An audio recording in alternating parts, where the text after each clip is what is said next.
So I'm Nash Foster. I'm the CEO of Pyrofx. We employ most of the developers who are working on the RChain platform, and you know there's been a lot of discussion about how staking works and how rewards work, and the different kinds of people that are interested in providing investment for staking, as well as people who are interested in investing in hardware and network infrastructure so that they can operate nodes, and the different roles that people are going to be playing in the RChain network as we get closer to mainnet launch and then across that horizon and into actual production capacity. So I wanted to close out today with a panel of some of the most interesting people that I've been having conversations with over the last 6 months on these topics. With that said, what we'll do, we'll start out and just have everybody take a couple minutes to introduce themselves and what they've been up to. Great. Thank you, Nash. So I'm Kenny Rowe. I'm the Chief Operating Officer at the RChain Cooperative.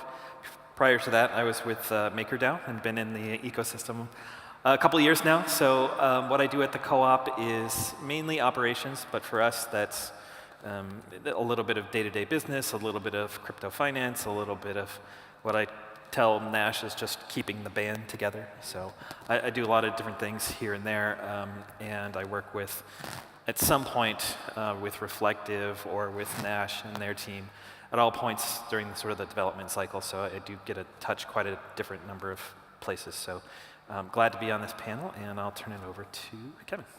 Hi, everyone. I'm Kevin Valentine. I am a venture partner at Reflective Ventures, which is the ecosystem development fund for RChain. I'm also a member of the RChain Executive Committee, which is a group that brings issues forward to the board and acts and sort of litigates on the members' behalf. I am day-to-day really just focused on investments, focused on the companies that are in our portfolio and helping to bring them forward from ideation through delivering a product. As it relates to the validators, what I've been doing is really outreach with companies, entities, individuals that are interested in validation, and really thinking about ways that we can really stand up the network in an economically secured way. Okay. Hi, everyone. I'm Mark Pui. I'm from MW Partners. I'm an advisor there. It's an investment fund firm.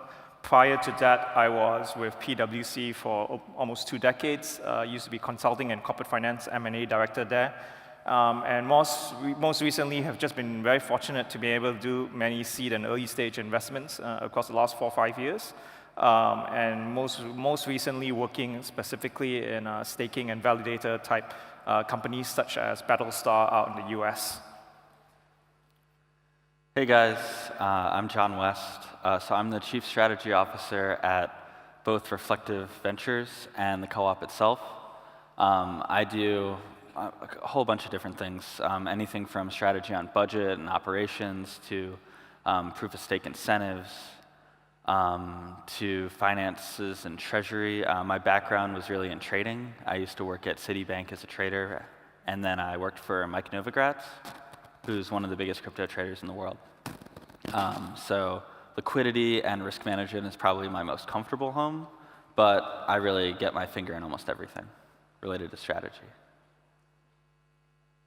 Well, yeah, so Mike Novogratz name dropped RChain a couple of weeks ago, right? What do you think it takes to get guys like that to invest in staking the network?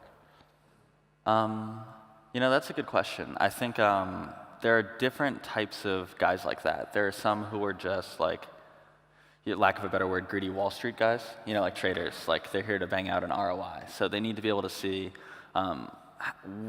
they understand risk and risk management well. So you have to do less on them to freak them out about taking risk or putting up money or like making a bet, because that's their comfortable world. As somebody who has, bought and sold all kinds of trading and taken risk under Mike and then managing a co-op, you kind of get used to it. And I have a background in playing poker, and I'm pretty used to like risk and big numbers, etc. So someone like him, he's going to get much less freaked out about that. But then it's like, why is it worth him to put his capital in this thing and like why is it a worthwhile bet? And then also too, like, is there any kind of like FOMO or like any way to incentivize him to like make this bet now versus like keep his free options? Because in general, traders and like Wall Street types love optionality. So if he knows that he'll always be able to get in at whatever kind of good level, why would he get in now? Is some kind of concept that a big trader or like a Wall Street kind of person is going to understand much, much better than like a normal crypto investor. I have a comment on that as well, and I agree with everything that John said. I'm New York based, have a background in finance and Wall Street as well, and so I think when having conversations with traditional investors, family office types, institutional investors, hedge funds, what they're trying to get comfortable with, one is, of course, regulation and understanding, whether or not that they can hold certain assets on their books. But specifically as it relates to sort of like these bigger whales, they want to understand the dynamics of why this project versus this one. And I think that that's, part technical, right, in terms of, sort of what the nuances are, but that's also part like a marketing story and how we tell the story about what RChain is capable of. And so the distinction between sort of like where you are with, I like to make the analogy that, Ethereum is to Windows as RChain is to Linux, right? And trying to make that distinction around, sort of like how we are different and really built for enterprise grade applications. And I think that that's key to adoption and really getting guys like someone like a Novogratz or whomever to really get on board and behind the project.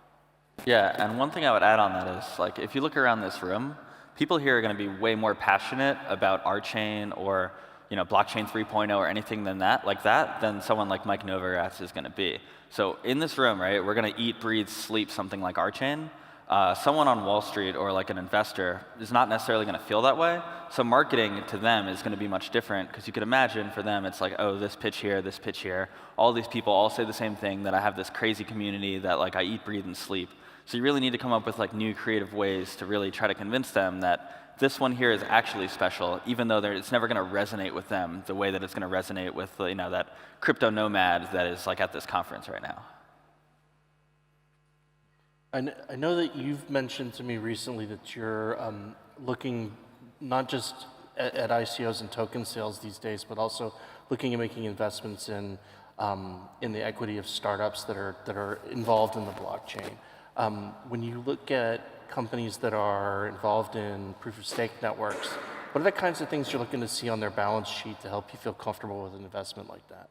I think that's a very good comment, Nash. I think recently, I think I shifted a lot of the portfolio, that my personal and fund portfolios, into equity-style investments, and specifically for those that are operating staking and validating operations itself. These will be likes of the Stake.us or staking facilities, or Chorus One, or Bellstar, which is the New York City NYC team.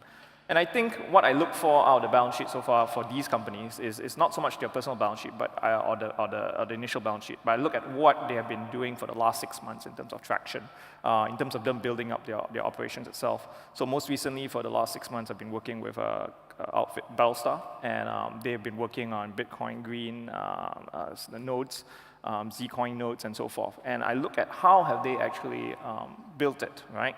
Because I think when I think about the investments in this space, you're not tokenizing some equity, but you're actually building equity in a real business. And how have they actually gone about mastering the technical aspects about it? And I think it's a very, very interesting space. And I see that there are different operations that can quickly start themselves up. Are they easy to enter and easy to access and build something on? Tezos is a great example. That's why I think it's going to drift to the 5.5% return rate.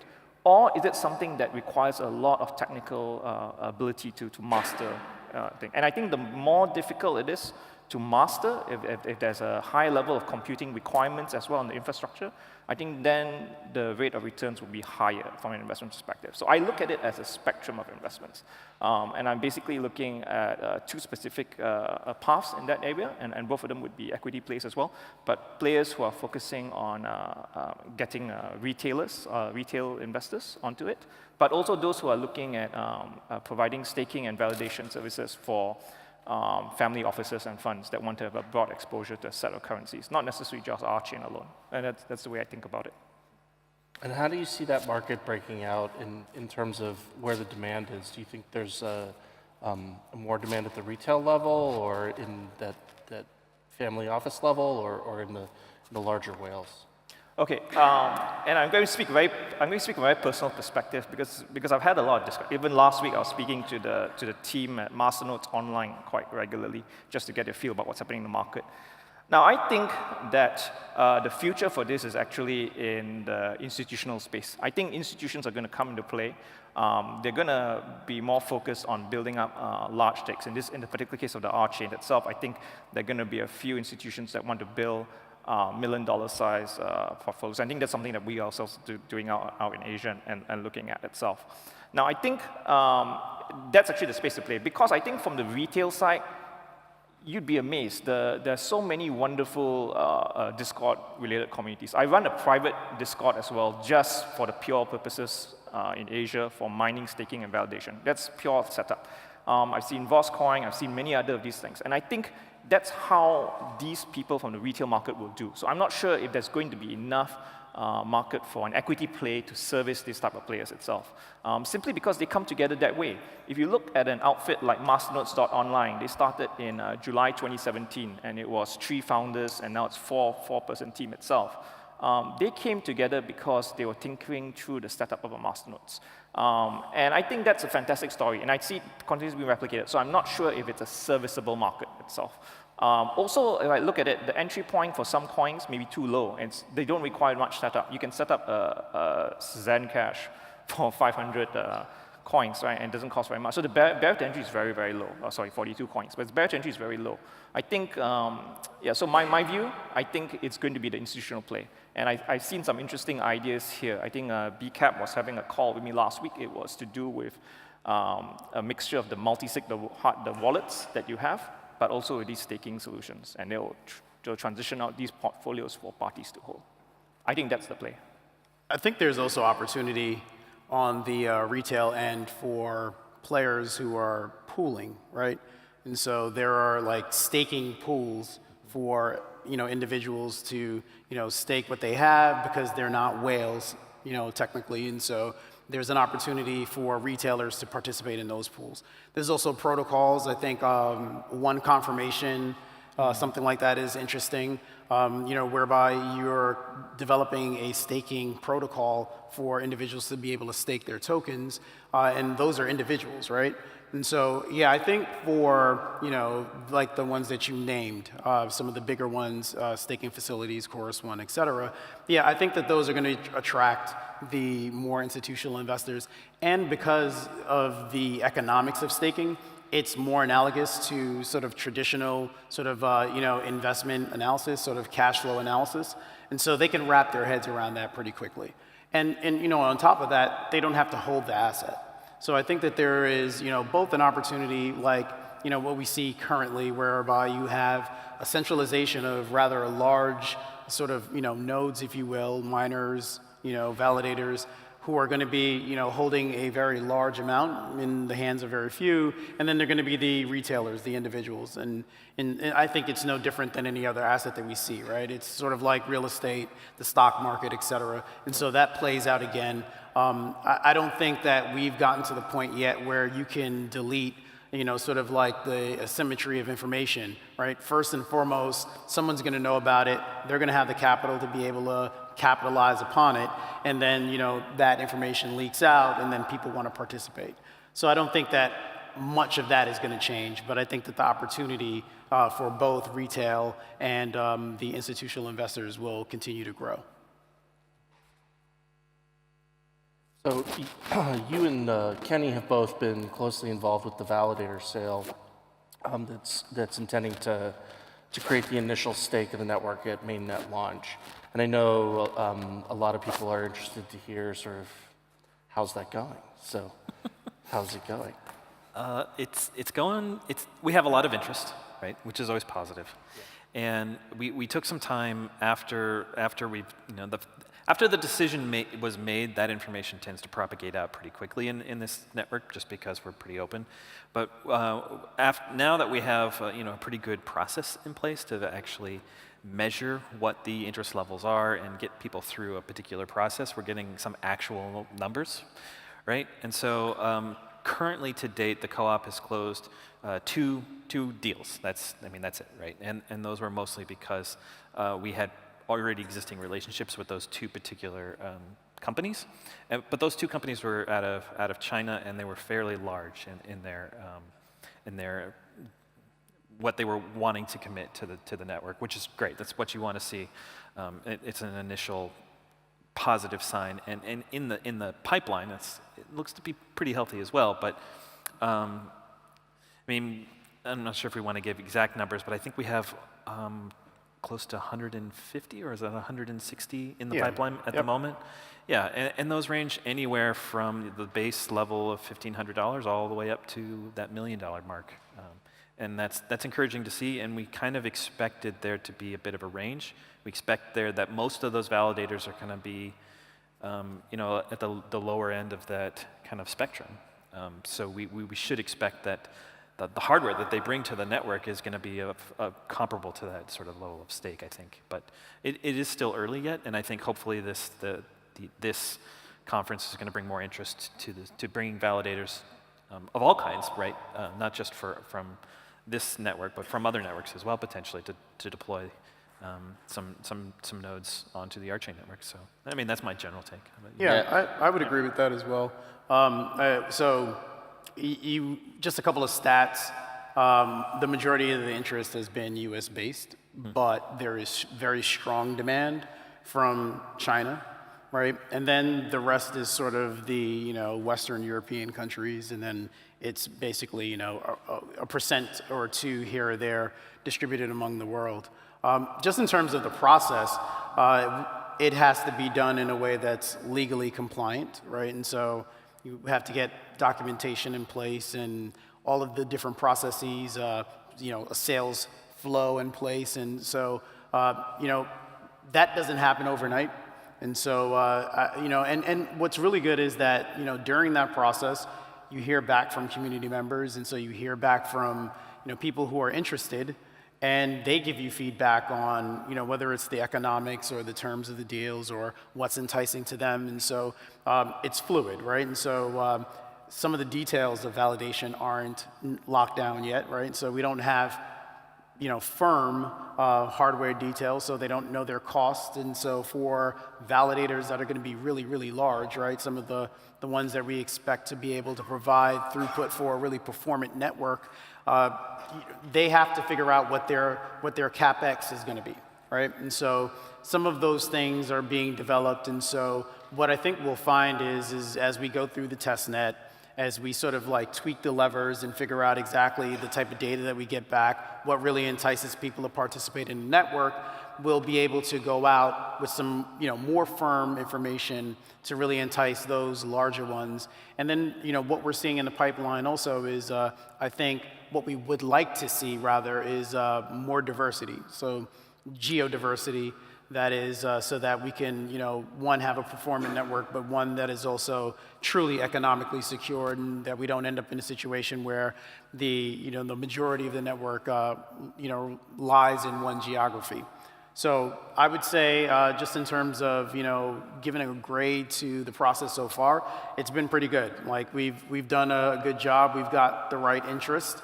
We also have the bigger institutions that are not going to go through sort of the same funnel, if you will. It's more relationship based, and we have them and they're ready, and they're just sort of waiting for certain things to firm up. But all in all, it bodes well for where we are, given the fact that we just really started the process just a few weeks ago, and that we didn't have a test net up, and now we do, and so things are moving in the right direction. You guys have come a really long way in terms of getting the KYC process and everything built up and relatively rapidly. Can you maybe explain in a little bit more detail exactly what people that want to participate in the Validator Sale need to go through in order to, to qualify and to get through that process? Yeah, so there's a couple things you need to do in order to participate. So first and foremost, you need to become a member of the cooperative. So you just head over to RChain.coop, and right in the top right, there's Become a Member.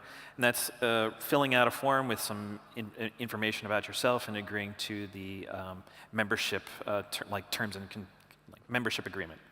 After that, you'll kind of go into this process that where you'll be given an agreement, validator agreement, which will stipulate in legal terms what your obligations are in order to receive this discount on the token. And then finally, you'd go through some KYC, or this sort of know your customer thing. And right now, we've partnered with CoinList to do that initial KYC. So that's some legal document, legal identifier like a driver's license or a passport. They'll check that against your face on a webcam, and then that will they will give the co-op a receipt of that acknowledgement. And then at the final stage, after all of that paperwork is done, there's still going to be one less touch point with the co-op, which is to say that we're going to double check that all the information is correct, that all of the paperwork is filed, that we can answer any other additional questions that the validator might have, and then we'll validate the addresses that are going to be involved in the transaction, in which they can double check those. There's a private Discord channel on our server that has just for these validators that they can see the deposit addresses already listed out, and that those were posted weeks ago, that they can check those things, or they can get the same addresses from CoinList, which either one, right? So that works out pretty well. After the transaction is complete, then the exchanges will be made. That's kind of the process. Did I miss anything? Yeah, the hardware provisioning. Oh, the hardware provisioning. How could I forget about that? Right? Okay. So we also are going to require a hardware provisioning plan. And what a hardware provisioning plan is what is the specifications of the hardware that you intend to acquire or already have in order to validate the node, and how you're going to keep that online and serviced and maintained. Right? And that plan could be, this is the hardware I already have, this is the hardware I'm going to get, or this is the hardware I intend to purchase from some other party, an authorized party, like Pyrofex, right? So that's the last part, which is also very important. Yeah, just to add one other thing too, one thing we're doing that I really like is you can become a staker without having to participate in this validator sale. So if anybody has Rock, either if they participated in another token sale or if they just bought Rock themselves, you can become a staker yourself, and you'll get the same economic terms as you would if you participated in this validator sale. And that's not done in any inflationary way. It's done by the co-op. Literally, you go through the exact process Kenny described as if you went through the validator sale, like a KYC with the co-op, and then we will just give you more Rocks, which will make you equivalent to if you participate in the validator sale. So we think it's really important that our early contributors are not left out, and ultimately the name of the game here is not the validator sale, but to secure the network. So that means that there's enough money at stake in the network where people are not incentivized to go do malicious things or revert transactions or do anything like that. So in a lot of ways, it doesn't really matter what the validator sale looks like. It matters how many people stake their money on the network, how much that's worth, and that's always worth more than whatever anybody could get by doing something malicious.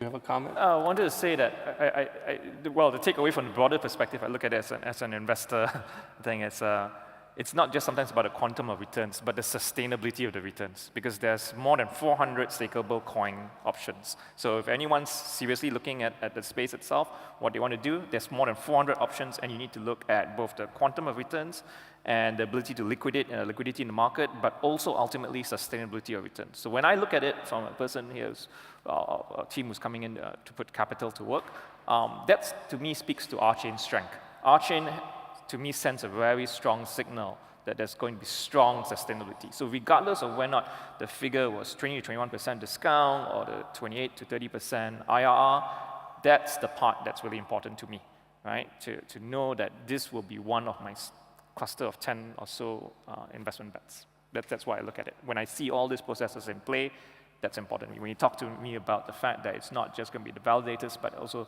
ultimately it's about how much of the network's actually staking and getting active, those are the important signals, I think.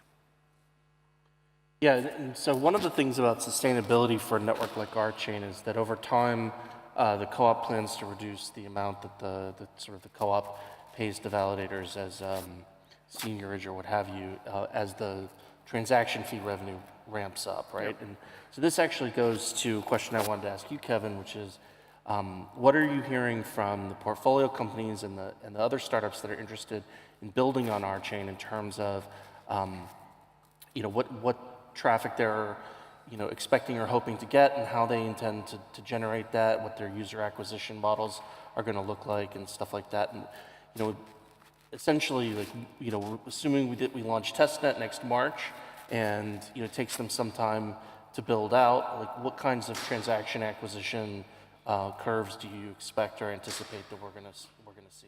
Yeah, and you talking to any startup, all curves are hockey sticks, right? So, take that with a grain of salt.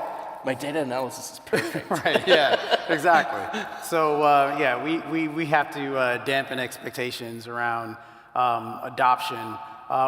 So the teams that are working, I think first and foremost, the teams that are proficient in Rolang have to also be the teams that have scalability, sort of high transactional throughput in order for there to be many transactions on the chain. I think what's really good is that there's been, I think it's good at least, I think it's pragmatic, is that there's been sort of like this, shift back to sort of a balance between, things being fully decentralized and sort of, this gradient of where maybe some things from an investment standpoint and an operational standpoint are okay to be on some other type of server that isn't controlled by many people, right? And so there are some performance gains there. And so there is some decentralization, obviously, as it relates to some transactions and the value that the blockchain provides. So I think what the teams are discovering now is figuring out exactly what a transaction, what that architecture looks like, the framework of a transaction, dependent upon their product and service offering. So what we're doing is, not only helping with go-to-market strategies, right? Really, really talking to the teams and trying to help them figure out exactly, where are your customers realistically, right? Let's sort of like scrap that plan. Maybe it's this pay for a study or whatever it is. So that's one approach. The other approach that I think that we don't really talk about enough, and I think I just mentioned it, was really sort of like that, distinguishing factor of what RChain is and how it can be used. And so we're having conversations with Microsoft, with SAP, with the consulting firms to help them, right? Because they're the ones who are also going to be trying to figure out how to use these new tools, and they don't know how to distinguish between A through B.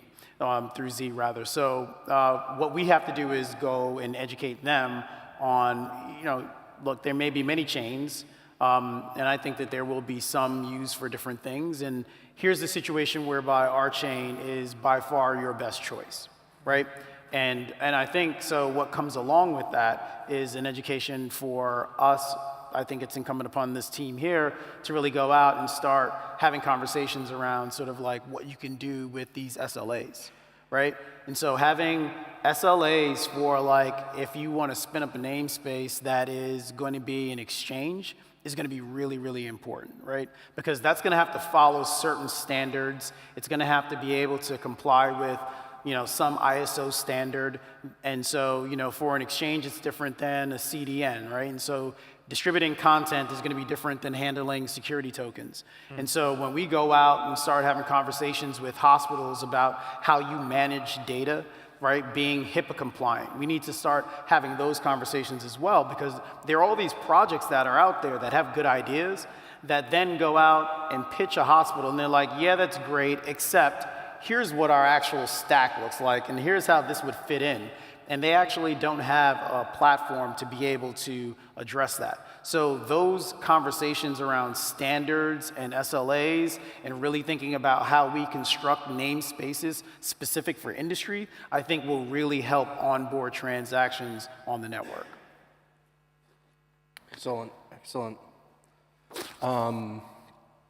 So one of the questions that that I had based on your presentation earlier today, the co-op for the validator sale, the co-op chose a number of roughly 10% of the total outstanding token supply is the number that you were hoping to target for staking in the initial at launch. So I'm kind of curious to just ask, like, why is that the right number? Like, what is the, maybe you could give us a little bit more detail about, why that number versus 5% or 25% or, Right. Anywhere. Right. So there, in some sense, it is a bit arbitrary, right? Nobody really knows what the right number actually is, or there's not a lot of market data to look at. So when we're coming up with that number, the first thing to say is that it's not like we have to hit that number, right? That's like a budget. So and that amount of stake has some level of intuition around it, okay, well, what might be good in terms to have in doing work in the network. So this would be tokens in the hands of users that want to make transactions versus tokens in the hands of folks that want to be validators. And prior to starting off the sale, we didn't really have any good information about what that might be. So this is slightly off topic about why 10%, but what we get from doing this sale in the first place is data, is information about how many people are willing to do this and what we can expect to come at mainnet launch. And the addition of taking stake from existing ROC holders is that we get additional information about that as well, but that also comes out of that same budget, so to speak, right? And that can go all the way up until that, or that could be, so let's say in a few months from now when we have some actual data coming back from the test network and we know about what the hardware, have a better idea of what the hardware requirements are going to be. Some of those testing games have played out and we've dished out some rewards, we found some bugs, and we know kind of where the consensus tends to break down or what's needed, and we see that it's maybe a little bit less, and we haven't really sold that much, right? So then we might make a decision to adjust the program.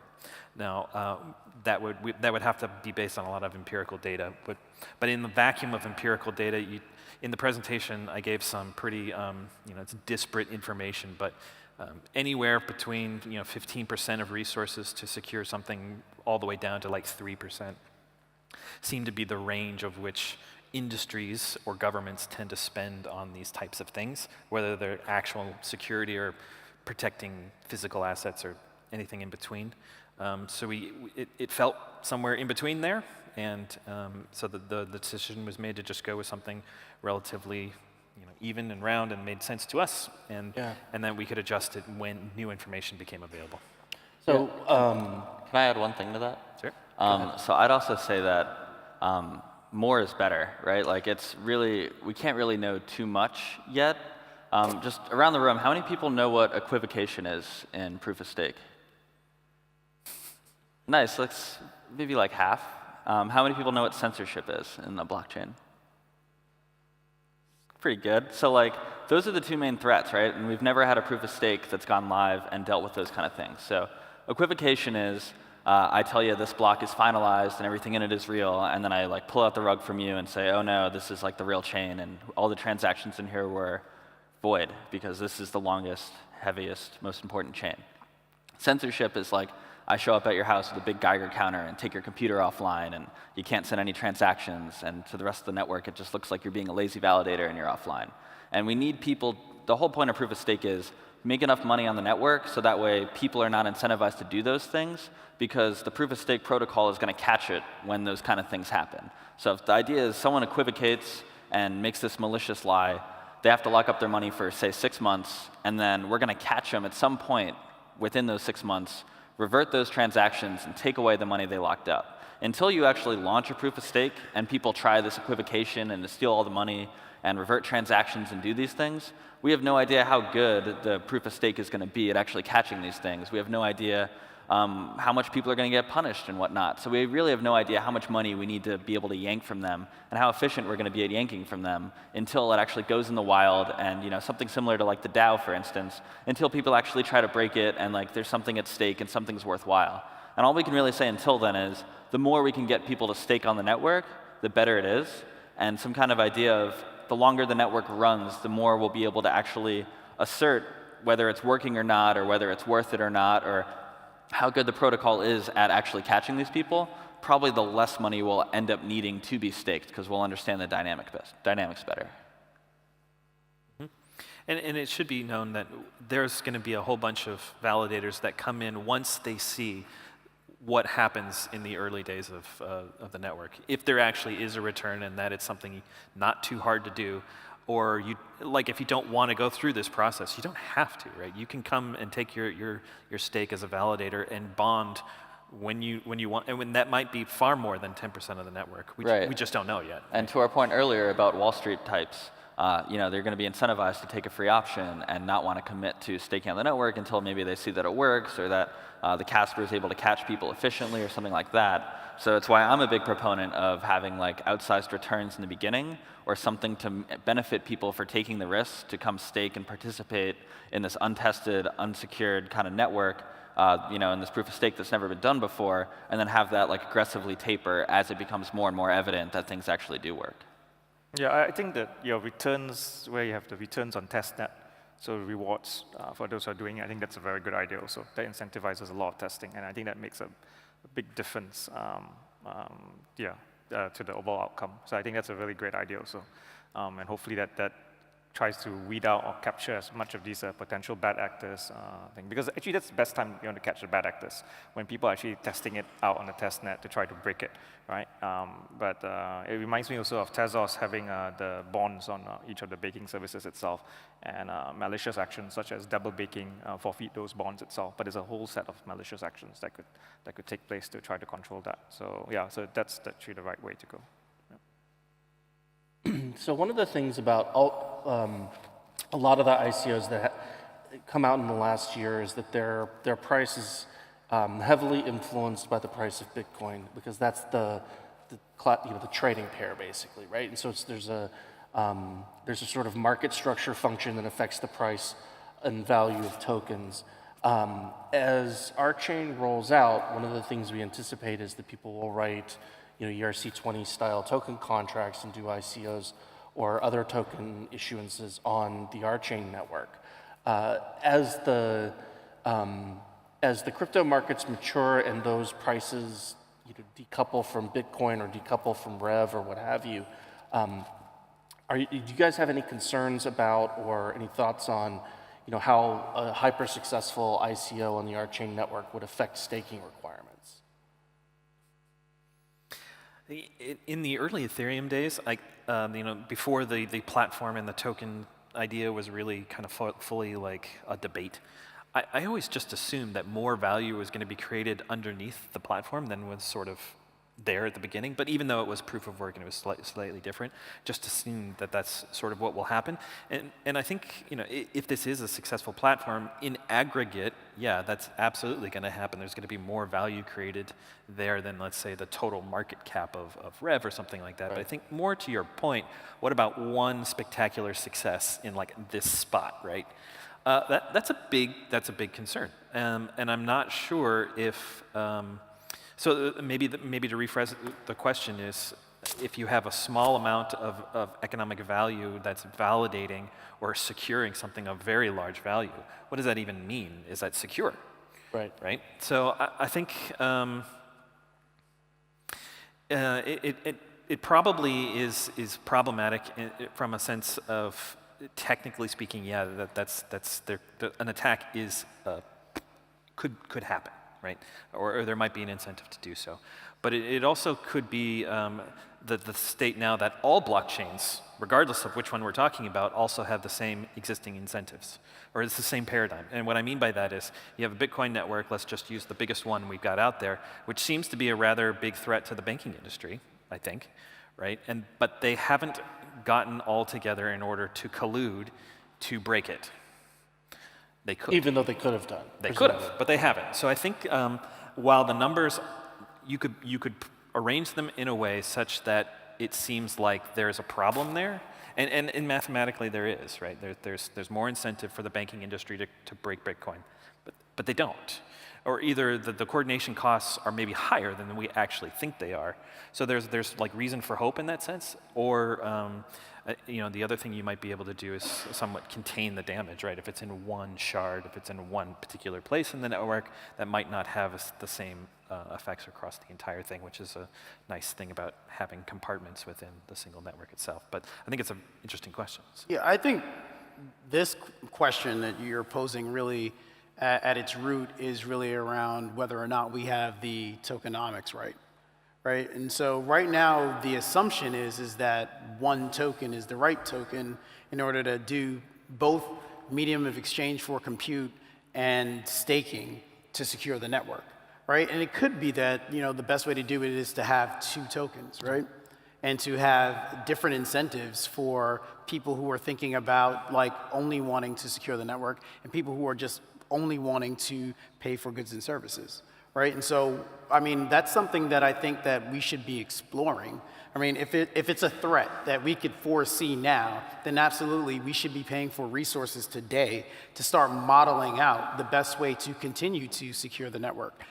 Given that it's open source, my point of view is that it's always about sort of future proofing and really thinking about what do we do to keep our chain the most technically advanced, right? And so putting the resources in today on R&D around economics, around security, around ladle algorithm, it to me is what will keep our chain being sort of technically advanced. And because it's economically secured, economics is a key component of that. And so let's get the best and brightest in the room to start thinking about that and model it out, right? I mean, get some really smart economists and pair them up with some dudes that know MATLabs and, just simulate it, and let's start the experiment now. Actually, I'm quite in favor of what Kevin just said. I think actually that's actually the right way to go. It should actually be a two-token model, but I guess it depends on how every platform looks at it. But there is a distinction between what's being used as utility for computational power on the network versus what you're going to use to stake and secure it. And I think that's certainly worthwhile to use, worthwhile for teams to consider focusing on. I think also that what really matters, again, Kevin, you just hit it, Neil, the world is full of blockchains. Even as we speak here today, someone else in China or the US or somewhere else is coming up with a new blockchain, right? There's lots and lots of new innovation. I think what really matters and what we're hopeful for is that someone, the way I look at investments is someone builds something really fantastic that really leverages the technical capabilities of RChain. That's the ultimate goal. Hopefully it's not another ICO platform, but whatever it is, it's got to be something phenomenal, right? I mean, everyone's trying to reposition themselves as an alternative ICO platform to Ethereum, but I think there's so much potential. I mean, even the initial demo that we saw today for RSong, I just think that's really what I'm hopeful for. I think that is going to move the needle for what we'll see RChain can become. Man, so I'm actually going to disagree with everybody. What, Johnny? Disagree? What are the odds? What are the odds, guys? I don't think it's actually going to be much of a problem at all, because if someone does a really successful ICO, so there's more value on the chain, it's either going to be insecure because people can break it and sweep all the money out, or, and if that's the case, those guys are going to leave the chain and go do an ICO somewhere else. If they need RChain, then they're going to buy RChain tokens, take some of the proceeds from their token sale, and secure the network. I just feel like it's a market equilibrium that's going to work its way out. I also think that you really need I believe in one token to stake it as well as for transactions, because otherwise, why is the staking token worth anything? And if the staking token isn't worth anything, it's not really securing the network. So at its core, you maybe could do two tokens, but then the other token needs to be something like Bitcoin or something that makes it worthwhile, so that way people have something at stake, so that way there's always something at stake. Well, we've got about 10 minutes left. You guys want to take some questions from the audience? Sure. Yeah, so I think we've got mics here and here. Does anybody want to ask these guys a question? I know it's late. Hi. I like the thesis that the platform is about economy, but most you were talking about was talking about the incentives for supporting the network. But supporting the network is just a utility. How to motivate the app developers to come to the platform? Because, for instance, if you have a look at EOS network is mostly producing nothing. There are no transactions for the apps. The only network that has the apps is Ethereum. All others, top level, are proclaiming to support the apps, but no the apps running. So my question is, how are you going to attract the app developers to come to the network? Yeah. Actually, could we have the DApp developers that are planning on launching on RChain raise their hand? I see at least 2 of them right here, right? So the answer is we've already thought about that. We've started 2 venture firms to do that, and now we're up to 30 different companies that are planning to launch within the first quarter of next year. So it's a great question, and we've taken it very seriously. And we do plan to have applications at launch of varying range of usability, I'm sure. But yeah, and they will be there. And they're not going to be, token or stuff like that. Could I take a crack at this one too? So you don't necessarily need people to, at its core, right? You don't need people to do any transactions on the network. You need people incentivized to go stake on the network. And if you give them enough interest, they'll always be willing to stake on the network. But the problem is you'll eventually run out of money, or you'll have too much inflation, and it's not going to work. So I would say you eventually need people to get on the network, even though you might not need that to start.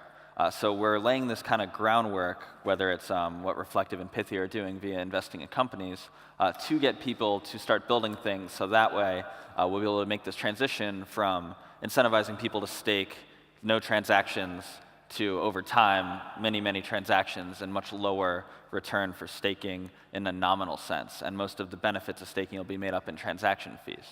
I would say the other thing, too, is that, we need to make good education materials that allow new people to understand the benefits of Rolang. And that's really the other big piece, is besides investing in companies who say they're going to build on RChain, making educational materials to allow people to understand what's the special sauce of Rolang, why is it going to be really useful for their application, why is it different than EOS, why do they want to come build on this, and then rolling it out that way.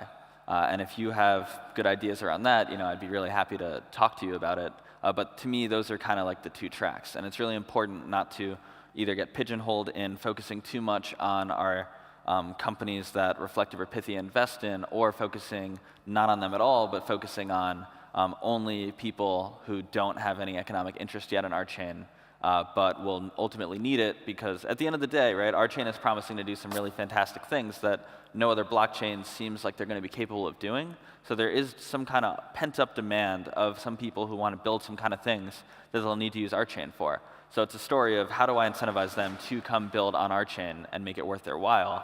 And then that story, which can play out over time, as I talked about the tapering of the initial returns on validators, they need to be educated on why RChain is special. They need to know RChain exists. And then they need to be able to understand how they're going to be able to build their application with whatever their transactions per second or strongly typed needs are, why that's important to do on RChain, or why RChain is really their only choice.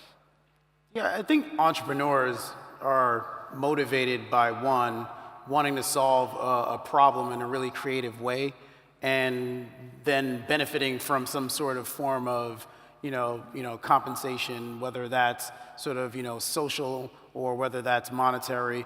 They want some sort of benefit in return. And so in order to solve that problem, they need to use a specific tool, right?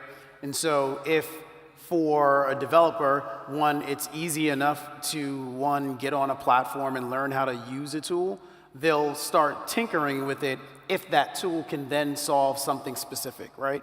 And so with Rolang, there are all these benefits, and what we need to do is make that distinction. I'm sorry, you said there are no benefits? Actually, just to be frank, I am from that another blockchain project. And we do also have, I'm very much impressed by this conference and your motivation to push raw language. But actually, my background is formal languages, and I must admit that the more distance between the language and C, the less users you have. So for Rolang is So Okay, I hope sure. you will manage to So I make guess people what it right. comes down to is that you have a point of view, and so your point of view is the one that you'd like us to sort of embrace.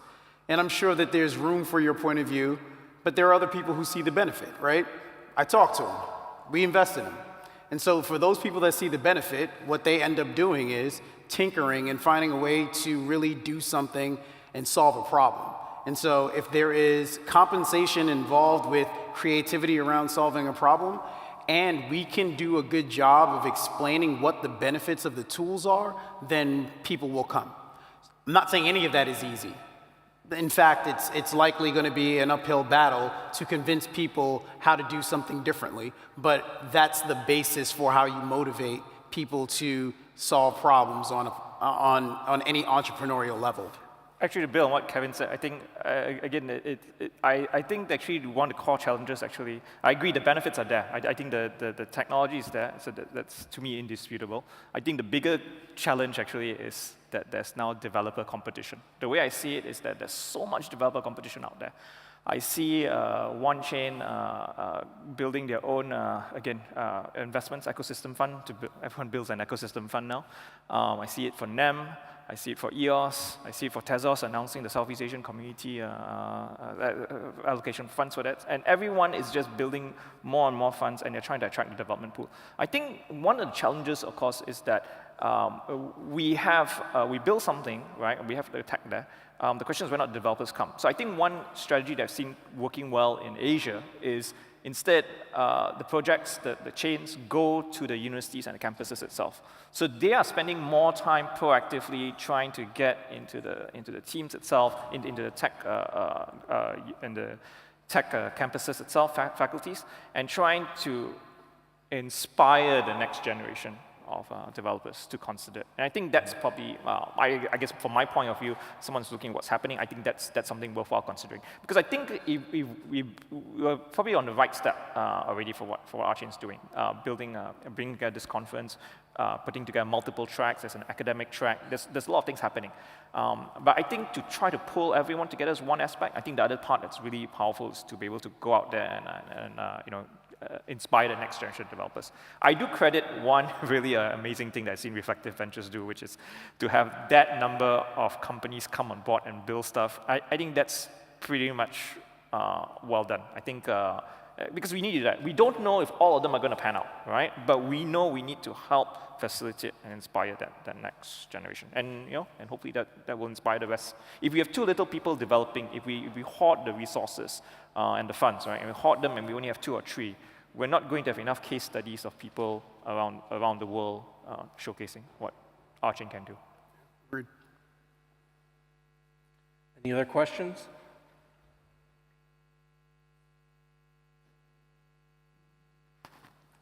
We've got just a couple of minutes. Do you guys have any last remarks for the audience? It's a question. Oh, here's a question. Of course there's Come a to the mic. question. The mics. Yeah. Not loud enough for the camera.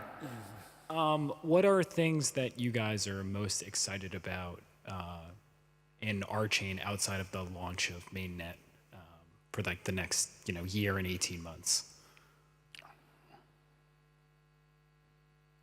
Can I answer this one? Yes. Yeah, you even got to talk. There's two things, and this actually also kind of goes to the last question. There's 2 things about RChain that I think are incredibly cool that haven't been tried by any other blockchain project that I'm aware of.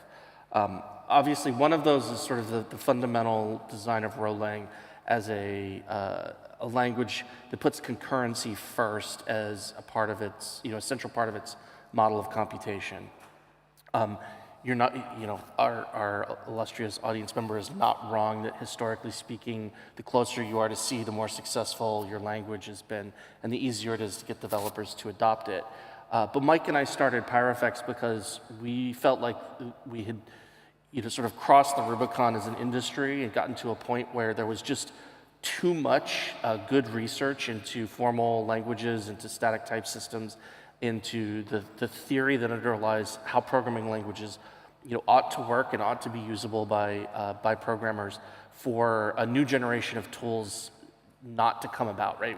We wanted to be at the forefront of building tools so that companies could construct software that was large scale, distributed, and continuously reliable, and for that to be as easy as firing up a web page and automating a drop-down menu today, right? RChain is the first project that we saw in the blockchain space that was making any attempt at all to do that, and it was that remains incredibly exciting to me, probably the number one element. The other thing is just like this relatively tiny technical detail that ended up in RChain that's, as far as I know, completely unique to our system. And that's the way that we've adapted a security model called object capabilities to allow smart contracts to securely exchange data while on the public blockchain. So RChain contains a feature called Unforgeable Names, which is the ability to construct a channel that you can then send to another smart contract, and you can communicate on that smart contract.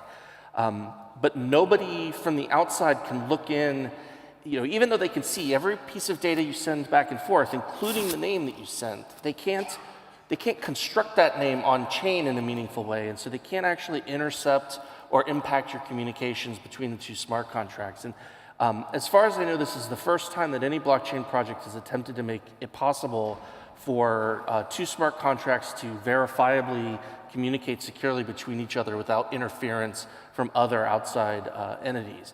And in my opinion, this feature is actually what's going to unlock a lot of ability to do real dApps on the blockchain, because it creates a security model that hasn't heretofore existed. So those are two things that I find personally really exciting about the platform. So what I'm most excited about is a little bit more mundane. When I had a long kind of career in Ethereum and learning how that worked and how to actually use it, and that's still what I usually do on a day-to-day basis, is use Ethereum, right? So I'm really looking forward to using RChain after working here for so long. Have something that I can learn and like play with and actually do some stuff and manage and like actually use. That's really cool for me. Any other questions? Yeah, we got one here. No? Okay. All right. Well, I think if you guys have any last remarks, I'd love to hear them, and otherwise we can call it a day, I think. Yeah, I mean, I'll just sort of riff off of what you guys were just saying about, what looking forward to over the next 18 months. It would be adoption of Rolang as a language. And so what you were mentioning just in terms of these university partnerships, what we're doing with Berkeley, what we're doing with Harvard, what we hope to do with some of the, universities in the UK that have strength in formal languages, and getting adoption on those levels, but not just for like blockchain deployment, but for like programming really cool things that you couldn't do before. So using concurrency to model biomimicry and really thinking about how we push the language to be able to, do, Internet of Things and AI and cognitive computing and modeling neuroscience. Those are the things that I'm really excited about. I don't know that happens over the 18 months, but I think that we start the groundwork now to really show people how to do cool things with it. So that's something that I'd really like to look forward to. Well, I'd like to thank you guys for coming today, and thank you to everybody in the audience who came, and we'll look forward to seeing you again tomorrow, and another good day of presentations and talks. Thanks. Thanks.